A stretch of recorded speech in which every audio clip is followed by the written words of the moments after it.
Los arquitectos piden adaptar les ciudades al canveu climàtico. Asseguren que contribuiria a limitar la subida de la temperatura del planeta a 1,5 graus. El sector de la construcción y la edificación ya es responsable del 40% de las emisiones contaminantes. Los propietarios de viviendas d'uso turístico nieguen ser los causantes de tensionar l'arriendo de viviendas. Refuguen la nueva regulación anunciada por el nuevo consellero Ovidio Zapico.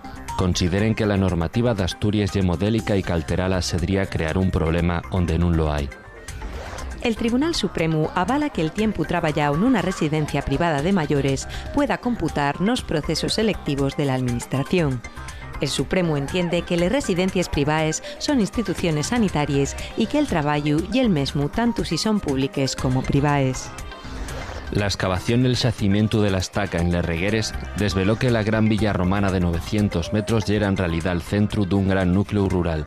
Los trabajos también permitieron constatar que los sos habitantes facían reformes, tenían calefacción con suelo radiante y una gran antoxana. Los elaboradores de queso casín van poner a la venta más de 1000 piezas durante el certamen añal que se va a celebrar esta fin de semana en Casu. La Xunta Rectora de la denominación de orixe d'esti queso destacó que la producción está amalgando cifras históricas.